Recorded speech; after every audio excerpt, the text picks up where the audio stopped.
Coming up on today's show, I took a peek at some of the mock drafts that came out after the NFL Combine from all the big outlets, and I wanted to see who they had the Falcons taking at pick number 8. So we're going to condense it all on today's show and go mock draft by mock draft, pick by pick. So let's get started right now with ESPN's Jordan Reed's mock draft. We're at number 8. He had the Falcons taking Dallas Turner, the edge rusher out of Alabama. If you are just starting to ramp up your mock draft coverage, let me get you up to speed on Dallas Turner. He measured in at Indianapolis 6'3", 247 pounds. He finished first in both the 40-yard dash and the 10-yard split for defensive ends in the draft. The pro I've got for Dallas Turner, and to go back to the measurements, when you're looking at measurements for different position groups, 10-yard split is much more important than 40-yard dash in my opinion. Now, the pro I've got for Dallas Turner, he wins on his quickness and closing speed. He is going to beat the left or right tackle when the ball is snapped. He's just got that great first step, and that showed at the Combine. He's also not going to be an edge rusher that the quarterback gets away from. If you are in his grasp, you're going down. Now, the con is he's not the biggest edge rusher, which means he can struggle with setting the edge, meaning if he's got a tight end and a left tackle barreling down towards him, he may get pushed around a little bit and not contain the play inside of him. But there's no question that he was a very productive and athletically gifted player last year for the Crimson Tide. Usually in the draft, you see some sort of favoring of one or the other. Were they productive, but they didn't have great athletic traits? Or are they an athletic freak, but it didn't really ever pan out to sacks or touchdowns? Now, Dallas Turner's both. He's the complete package in that regard, and I'll be honest, he is growing on me by the day. Now, here's what Jordan Reed wrote on Dallas Turner. Atlanta has leaned heavily on offense in the first round over the past few years, but I think GM Terry Fontenot will go defense this time around. With the way this board fell, he can get the best prospect in the class on that side of the ball. Turner is a long and explosive pass rusher who has continued to improve every season.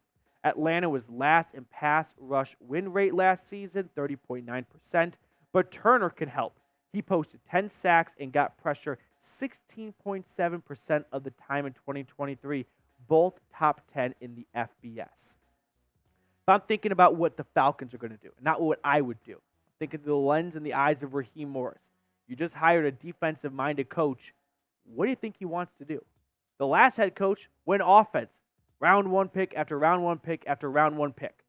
I think we're going to see it go to the other side of the football, and we're going to try and see Atlanta address the long issues they've had at finding a pass rusher. Especially when you look at their front five right now, like Calais Campbell, Bud Dupree, 2 impending free agents. Grady Jarrett is the next best pass rusher of the bunch. He's coming off a torn ACL. He may not be ready to roll as soon as week 1 comes about, or maybe not at least 100% by them. But, really take it a step further. Like these guys, Dupree and Calais Campbell, they were the leading sack getters for this team in 2023, and they are both free agents. So you've got to find a way to replace these players that were very important that are no longer on this team. And I mean, maybe they find a way to bring Campbell back, but I don't see a way they find to bring Bud Dupree back. So if you need to re-up your pass rushing, which they do, round 1, number 8 overall is a good time to do that. Now, grade the selection of Dallas Turner. If this was the pick that was handed into the commissioner, how would you feel about it? A, B, C, D, or F? For me, I would give it a B+ grade. I don't know if Dallas Turner is one of the best edge rushers we have seen enter the draft the last couple of years, and ultimately he's going to be the first to go because it's just such an important position. But I do have my concerns about the run-stopping abilities for being a top 10 pick, and if you can always win on speed at the next level. All right, moving on to the second mock draft roundup. I'm not going with it. The Athletic, is going with Jaden Daniels, the quarterback out of LSU. Now, this involved a trade up for the Falcons, where Dane Brugler had Atlanta trading with the Patriots, giving up their 8th overall pick, their 43rd overall pick, and a future first, which honestly, it seems light. Most years, maybe that's what it costs, but when it's a quarterback heavy class, teams are going to tack a premium on. They're going to put a bit of a tax on it. And I think it might cost you a little bit more. But for now, this is the trade package. Here's what Dane Brugler wrote. Owner Arthur Blank once signed off on a trade that surrendered a massive haul of draft picks to jump up for a wide receiver, Julio Jones. He won't hesitate to do it again if it means landing the upgrade at quarterback his franchise has been coveting. Is Daniels that guy? It's a strong possibility. My first question is not about Jaden Daniels at all. It is, can you find a trade partner? I know I'm a broken record at this point, but it's really important that this gets through people's heads of, sure, it's fun moving up in the draft and mock drafts, but it takes two to trade. So can you find someone to trade with? Now, Dane Brugler was very kind enough to join our Chat Sports crew at the NFL Combine last week, and I want to share what he said about the top 5 in general. Let's roll it. I think everybody wants to know how these quarterbacks are going to shake out, right? It feels like we're going to see some action in the top 5, and it's just a matter of how is that going to play out? Is it, I think we see quarterbacks go 1, 2, 3, and then, but who's picking third? Is it the Patriots? Is that where we see a shakeup? Maybe a team like the Falcons, the Vikings, the Broncos, the Raiders, moving up to 3 to go get that third quarterback. Obviously, Justin Fields is kind of like the first domino in this whole quarterback conversation. And then if you're the Commanders, you make the Bears say no, right? You say, hey, we'll give you a 1 next year and maybe a player. Let's go up to 1. We know you like a couple of these guys the same, right? Let's go up to 1. And you make the Bears say no, absolutely not. So now, in contrast to what Dane Brugler said, Dan Graziano from ESPN following the Combine wrote, there's a lot of speculation about what the Patriots will do with the number 3 pick. Some thought early in the week that a trade down was possible, but by the end of the week, the sense seemed to be that the Pats would stay put and take one of the top 3 quarterbacks.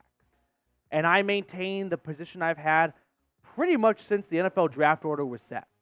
The Bears, the Commanders, and the Patriots all want to take quarterbacks, and none of them are moving. So you can come up with whatever great trade ideas you want. They're not taking it. They're not passing up on a generational type talent. Well, somebody's got generational. Caleb Williams is, not so much Drake Maye or Jaden Daniels, but they're very, very good too. But the point is, these are teams that do not want to be picking at the top next year. And a great way to get out of that is by getting a quarterback. Now, as for just Jaden Daniels as a player in general, yeah, the dude's awesome. Like, he won the Heisman last year. I do have some concerns about his ability to throw over the middle of the field. He's got a slightly smaller-ish frame, which may lead to him getting banged up a little bit on the easier side, but we're kind of nitpicking at this point. I think Jaden Daniels is going to make a great NFL quarterback.